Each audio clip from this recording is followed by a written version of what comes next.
Yo, my people, them CFC, Realist Blue, back with another video. And this is the Chelsea news update. And we got a lot of interesting news. Bear striker updates, as well as Michael Olise. So I hope you guys enjoy this video. But before we get into it, just have to let you guys know I will be going live later on for the Austria versus Serbia international friendly, supporting Dodi Petrovic, Chelsea zone, of course. So look forward to seeing you guys in that watch along. Even if it's just to have a conversation about the transfer news, feel free to just join in. But yeah, I'll be going live at about like what 7:30. So stay tuned for that one. And I hope you have an enjoyable Tuesday. More life, more blessings, inshallah.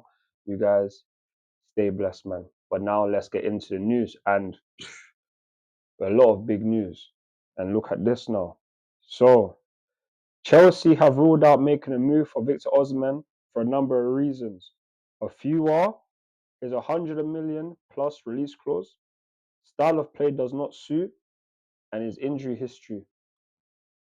These are 3 points that have been mentioned to say why we're not going to be getting Victor Osihmen. If you saw in another report, I did say we wouldn't be getting him. Chelsea have ruled it out, but these are the reasons why. Personally speaking, style of play doesn't really make sense to me. It must be with the fact that we must be trying to go down a Manchester City route, but even in their route, they have Erling Haaland, a world-class striker. How this makes any sense that he doesn't suit our style of play, I don't know. We haven't even seen how Enzo Maresca plays, but it baffles me how he doesn't fit our style of play. I can understand not wanting to pay the 100 million plus release clause. Can understand that because Napoli want 113 million or at least 103 million for Victor Osihmen. That is not cheap money. That is big, big money. But if you want to win, these are the kind of price you're gonna have to be playing. You have to be paying for the top talents. I'm going to be honest with you. And the last part, injury history, I can understand it, especially with the fact that our injury history just at Chelsea has been so peaked the last couple of years, especially since Todd Bowley, Bedadik Bali, Clear Lake took over. So for me, I can understand the injury history, but overall, I personally don't agree with the fact that we are not trying to get Victor Osihmen. This is not good. You guys can't be screaming about winning. You cannot be screaming about you want us to win now and all of these kind of things. And you're not going to go for Victor Osihmen. Instead, you want to go for this person. And look at this now. So Chelsea are making big moves in negotiations for Benjamin Sesko and Michael Olise. Chelsea retain a strong interest in Benjamin Sesko and are confident they can rival Arsenal for him. Look at that now. So, as you can already saw from another video, Benjamin Sesko has a 55 million release clause. Stop talking about these things. Go get the player. Go get the player. Because if everything's coming out and we're not going to be getting Victor Osimhen, personally, I wouldn't want to sign a striker. Personally speaking, because there's not a lot of upgrades out there. We've been linked with Evan Ferguson, but I definitely don't want to be paying Brighton nothing major for their 19-year-old. We're going to be signing an inexperienced striker, a non-proven striker, and we already have one of them here in Nicholas Jackson, who had a very good season. And if he patterns up his scoring, his finishing, we don't need a striker, and not at least Benjamin Sesko. 55 million. I don't really see the point in that. We've seen other guys get bought for a lot of money. The Hoylands at Manchester United, flops. So for me, I'll be honest, man. I can't really say it's a flop, but he just didn't have a very good season for Man United. But if I'm going to be honest, I don't want us to be signing Benjamin Sesko, who is a good talent. I've never said he's a rubbish player. It's just for me, I don't want to be taking gambles on inexperienced players. Our team is already young enough as it is. It could work out in the future for us to be better off, patterned up with the team, doing the things we need to do, playing in the way that we need to play. But right now, it's just ifs, buts, and maybes. And a lot of our decision making recently have not been A1. And excuse me if I'm worried about us signing Benjamin Sesko and wonder If we are actually going to have a better season than we did last year, the aim is to finish higher than 6th. The aim is to win the Conference League. We have to do that. And even though man has these thoughts and opinions, this doesn't mean that man's correct. Man could be wrong, and I would gladly be like to be proved wrong, because all that would mean that Chelsea are doing better than what I would have expected with the players that we have or potentially could get. So for me, I'm gonna wait and see on this Benjamin Sesko news. We are have more concrete talks with him and nothing to go with Victor Osihmen. So it looks like Benjamin Sesko is the #1 priority for the striker role.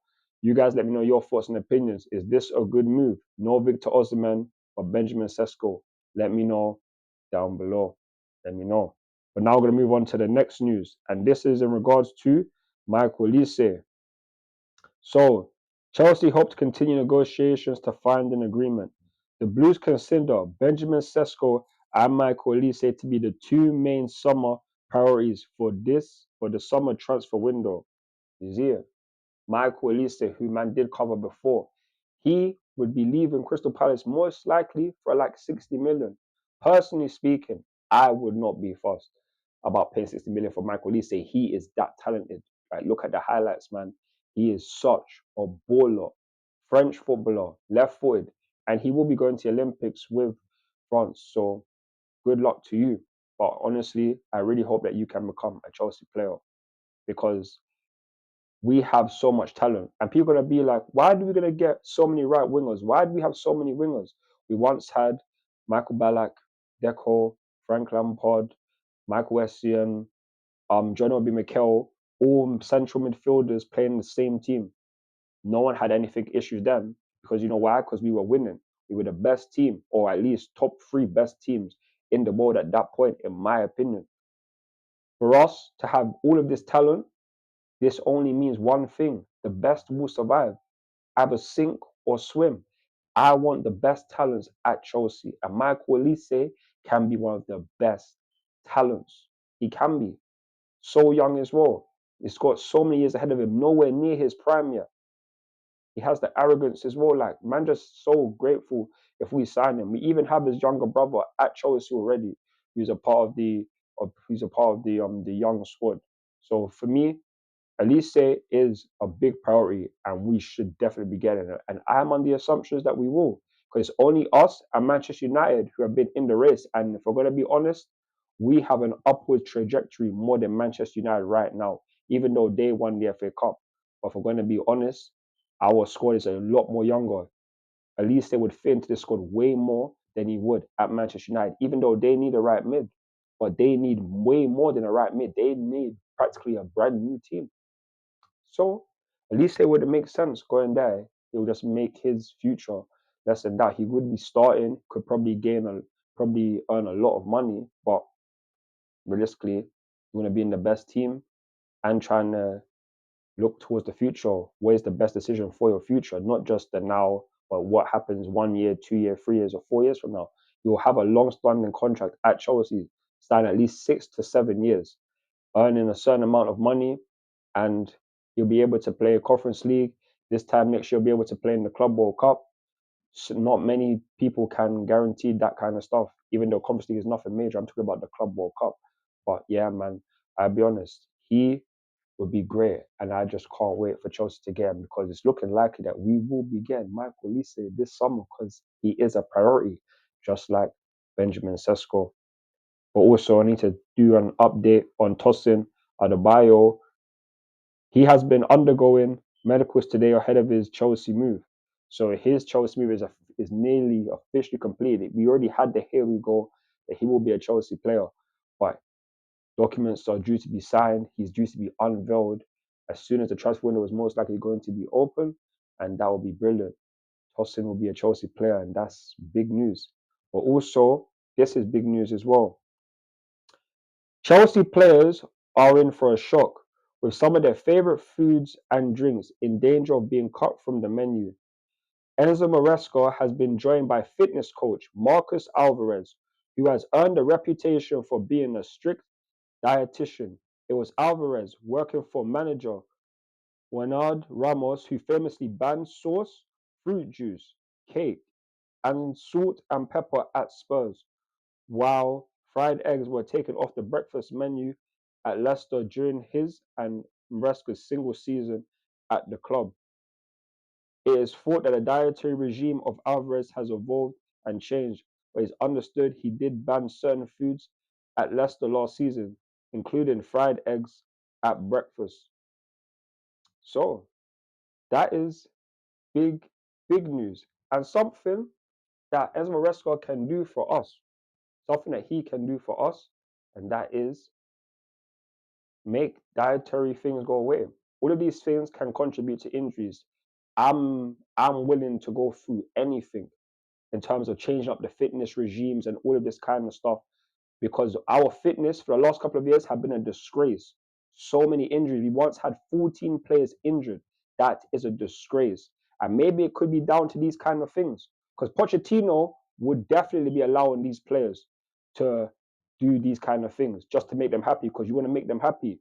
We want to make them winners. If Esmaresco, you are doing these things and we see positive results and players playing better and not only playing better, but stay fit, that will be excellent because that is what we need. If players are gonna be upset about not eating fried eggs, about not having be able to have sauce and all of these things, get out. Because if these are things that help contribute to your injuries, then boy, you man need to cut that out for your own good. And Esmaresco and Alvarez, they are doing the right thing, taking it away. Hit them with a shock and just adapt to your surroundings, adapt to it. They're only trying to do things that I hope are the beneficial things and better for you. So for me, I am willing to go down this route and see how it goes because fitness wise, we've been a disgrace for the last couple of years. So have some sort of change. This might be a big impact and could set us up for the future. And on the last note of fitness, this is it. Building Reece James and Ben Chilwell's fitness and durability will number among Maresca's immediate priorities when he arrives at Chelsea. Ben Chilwell, Reece James, our two starting fullbacks when we won the Champions League, they have been injury prone ever since. Ben Chilwell did have surgery at one point, came back, he's still injury prone. Reece James has only recently come back and he will miss the first 3 games of the season next season. So they need to stay fit. They have to. The one time they both stay continuously fit, we won the European Cup / the Champions League. We finished top 4 in the Premier League. These are things that we need. And like I said, with the dietary plans and all of these kind of things, I hope that these players stay fit. I hope all of our players stay fit because if we do, the amount of time that we have already at the club and what's going to be arriving will be a big, big help and set us up for finishing the top 4 because we should be aiming to finish in the top 4 after finishing 6th last season. We should. And I hope that we do. It's going to be an interesting summer. It's going to be an interesting season. And I can't wait for it to happen. But I'd like to thank you guys for all your time here. Please let me know your thoughts and opinions on all the dietary things. Enzo Maresca, Tosin, Reece James, Ben Chilwell, Osihmen, Sesko, Olise. Let me know down below. Like, share, and subscribe to the channel. Follow me on Instagram, Twitter, TikTok, Snapchat, and Facebook for more Chelsea content. I'm CF Serious Blue, and I'm out. Peace. Come on, Chelsea. Come on, Chelsea.